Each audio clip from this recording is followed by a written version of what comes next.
En 2020, c'est 768 millions de personnes qui ont souffert de la faim. Et bien sûr, l'Afrique est la plus touchée. 768 millions de personnes, c'est incroyable.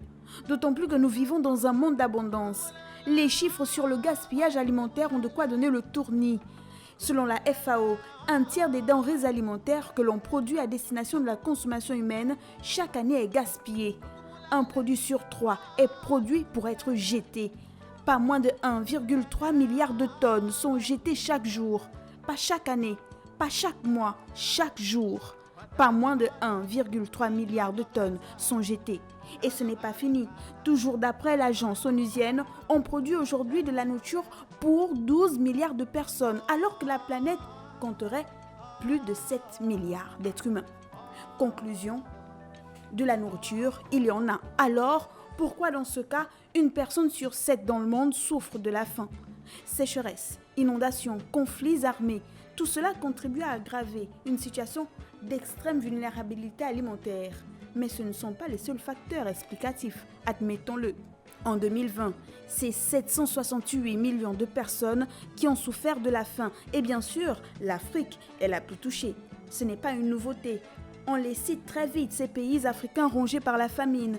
D'ailleurs, on vous épargne les images les plus dégradantes qui reviennent à chaque fois dans les médias pour illustrer la gravité de la situation. Mais arrêtons-nous un instant. Osons être ironiquement réalistes. Parfois, nous parlons de la faim dans le monde comme s'il s'agissait d'un fléau que nous voudrions tous voir aboli, le comparant à la peste ou au sida. Mais c'est une vue naïve.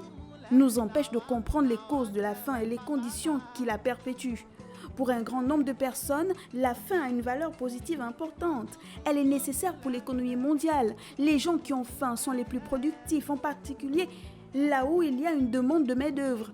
Cela vous choque? Il ne faut pas. S'il est vrai que la Terre est ronde, il est clair que nous vivons dans un monde qui ne tourne pas forcément rond. Pour nous qui sommes situés en haut de l'échelle sociale, confortablement feutrés dans nos divans, éradiquer la faim dans le monde serait une catastrophe. Si la faim n'existait plus, qui labourerait les champs, qui récolterait nos légumes, qui travaillerait dans les usines de transformation de déchets animaux, qui nettoierait nos toilettes, nous aurions à produire notre propre nourriture et nettoyer notre propre toilette. Il n'est pas surprenant que ceux qui sont situés en haut de l'échelle sociale ne soient pas pressés de résoudre le problème de la faim. Pour beaucoup d'entre nous, la faim n'est pas un problème, mais un bien. En tout cas, retenez qu'en 2020, c'est 768 millions de personnes qui ont souffert de la faim dans le monde.